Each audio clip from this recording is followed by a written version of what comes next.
जय हिंद साथियों, स्वागत करता हूं एक बार फिर से आप सभी का। आज हम बात करने वाले हैं प्रबल अम्ल एवं दुर्बल अम्ल की। अब से मैं अपने सभी वीडियो जो है इंग्लिश मीडियम और हिंदी मीडियम के स्टूडेंट्स के लिए अलग बनाऊंगा। मेरा यह प्रयास स्टूडेंट्स से फीडबैक लेने के बाद ही मैंने शुरू किया है। तो आज हम प्रबल अम्ल और दुर्बल अम्ल की हिंदी मीडियम के स्टूडेंट्स के दृष्टिकोण से बात करने वाले हैं।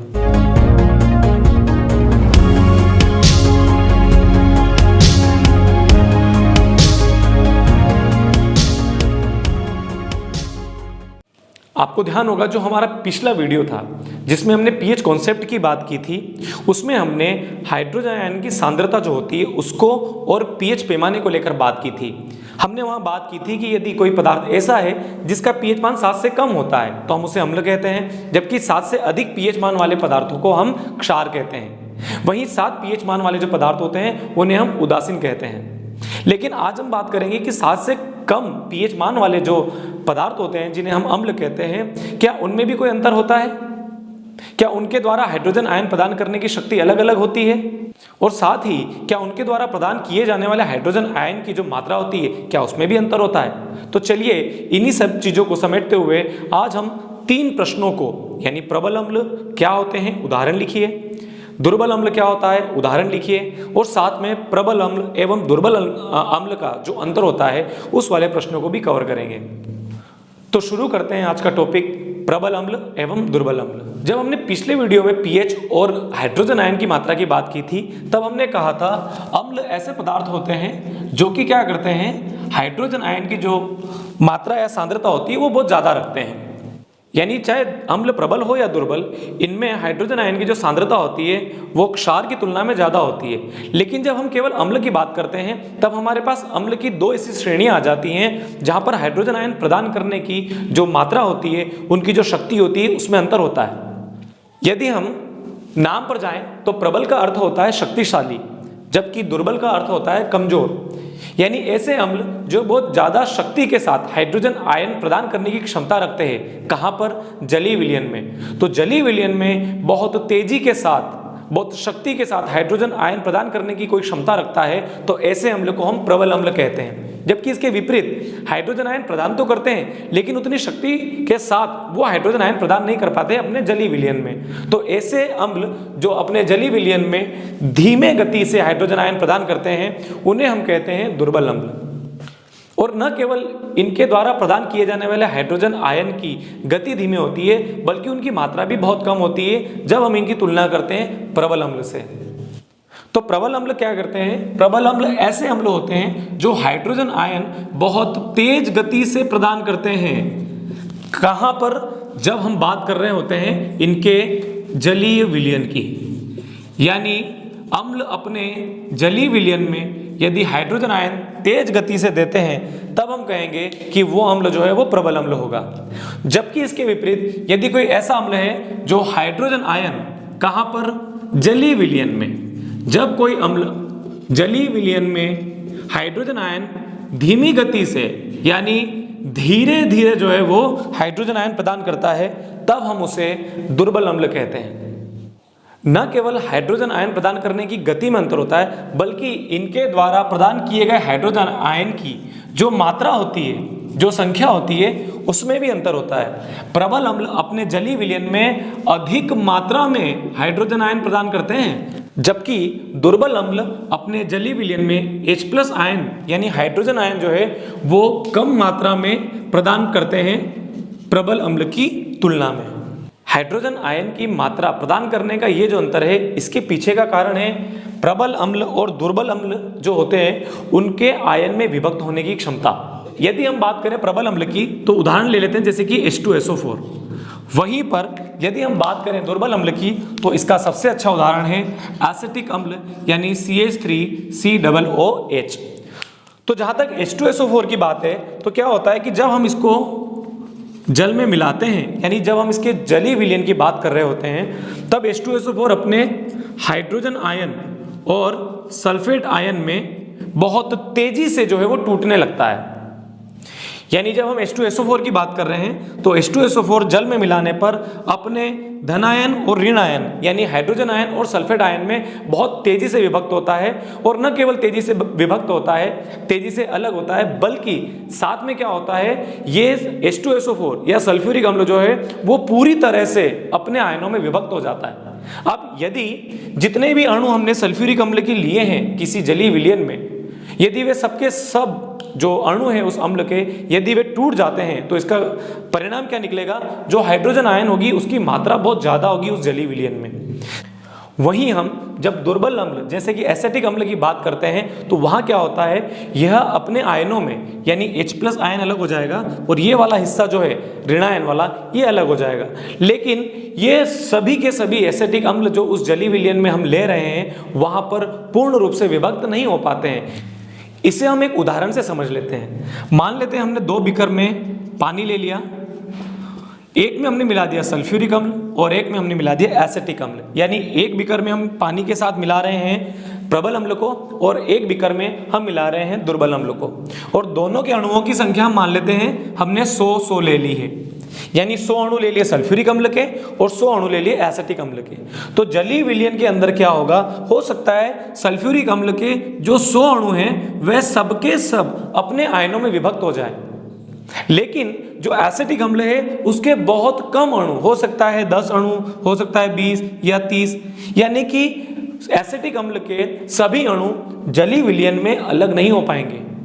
अब जब वो अलग नहीं होंगे तो क्या होगा, H जो है वो अपने एसिटिक अम्ल के साथ इस पूरे अणु के साथ जुड़ा हुआ रहेगा, जबकि सल्फ्यूरिक अम्ल में क्या होगा, जब सभी के सभी लगभग सभी के सभी जो अणु होंगे वो यदि अपने आयनों में विभक्त हो जाएंगे, आयनों में टूट जाएंगे, तो उसका परिणाम क्या होगा, ज़्यादा मात्रा में हाइड्रोजन आयन जो है वो हमें जलीय विलयन में प्राप्त होंगे। ऐसी स्थिति में इस वाले विलयन में हाइड्रोजन आयन जो है वो बहुत ज़्यादा होंगे, जबकि इस वाले विलयन में हाइड्रोजन आयन बहुत कम होंगे। ऐसा क्यों होता है, क्योंकि प्रबल अम्ल अपने आयनों में पूर्ण रूप से विभक्त हो सकते हैं, जबकि दुर्बल अम्ल जो होते हैं वे अपने आयनों में पूर्ण रूप से विभक्त नहीं हो पाते हैं। इस तरह से जलीय विलयन का उदाहरण लेकर हमने प्रबल अम्ल और दुर्बल अम्ल को समझने की कोशिश की है। अब हम जल्दी से इन दोनों को रिवाइज कर लेते हैं और इन दोनों के बीच के अंतर को भी समझ लेते हैं। जैसा कि अभी हमने देखा कि जो प्रबल अम्ल होते हैं वे क्या करते हैं, जलीय विलयन में जो हाइड्रोजन आयन होते हैं उनको तेज गति से प्रदान करते हैं, जबकि दुर्बल अम्ल के हाइड्रोजन आयन प्रदान करने की जो गति होती है धीमी होती है।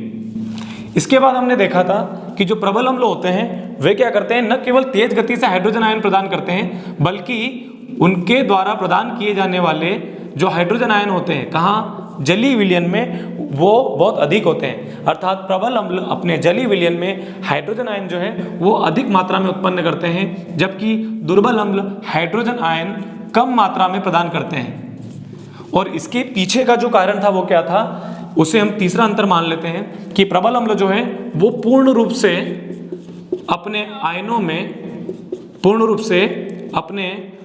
में टूट सकते हैं, विभक्त हो सकते हैं।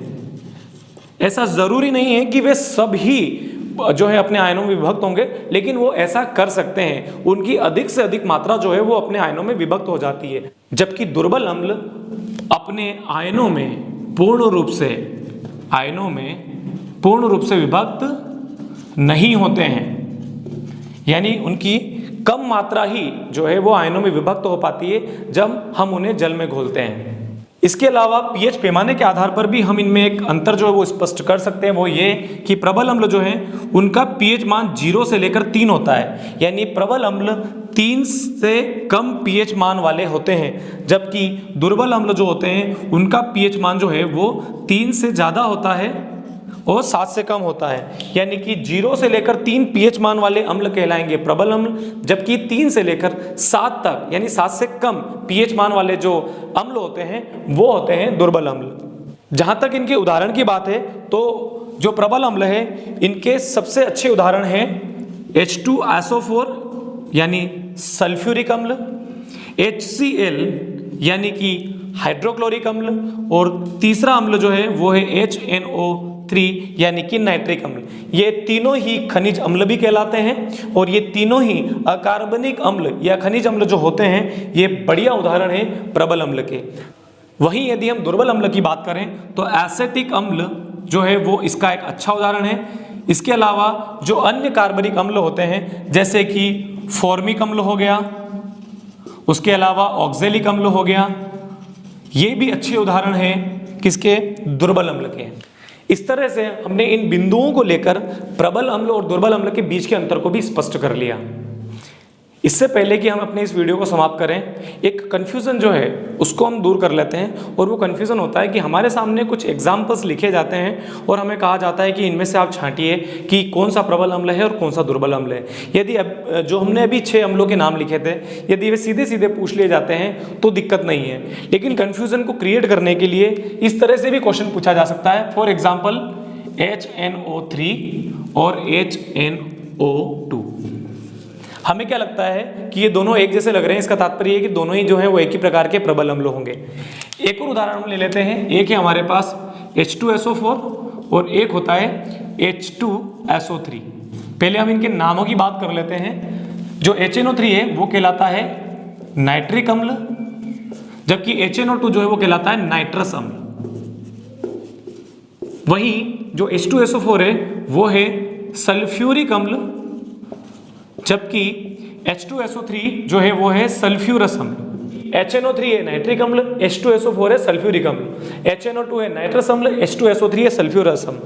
अब यहाँ ये दोनों जो बाईं ओर लिखे हैं अम्ल, ये दोनों प्रबल अम्ल हैं, जबकि इनसे मिलते जुलते ये जो दोनों अम्ल मैंने दाईं ओर लिख रखे हैं, ये दोनों ही दुर्बल अम्ल होते हैं। तो कंफ्यूजन नहीं होना चाहिए जब हम नाइट्रिक अम्ल और नाइट्रस अम्ल की बात कर रहे हैं। नाइट्रिक अम्ल प्रबल अम्ल है, नाइट्रस अम्ल जो है वो दुर्बल अम्ल है। सल्फ्यूरिक अम्ल जो है वो है एक प्रबल अम्ल, जबकि इसके विपरीत सल्फ्यूरस अम्ल H2SO3 जो होता है वो होता है एक दुर्बल अम्ल। इस तरह से हमने ऑब्जेक्टिव्स की भी थोड़ी बात कर ली यहाँ पर, और प्रबल अम्ल और दुर्बल अम्ल के इस टॉपिक को हमने पूर्ण रूप से समझने का प्रयास किया है।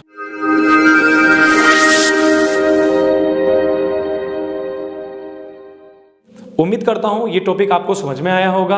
आपकी स्क्रीन पर जो क्वेश्चन आंसर्स हैं आप उनको लिख लीजिए। आप अपनी सहूलियत के लिए इनके स्क्रीनशॉट्स भी ले सकते हैं। वीडियो के अंत में जो लिंक्स हैं वहाँ जाकर आप हमारे कुछ पुराने वीडियोस को भी देख सकते हैं। बहुत जल्द हम अगले टॉपिक के साथ आपके सामने आने वाले हैं। तब तक के लिए धन्यवाद।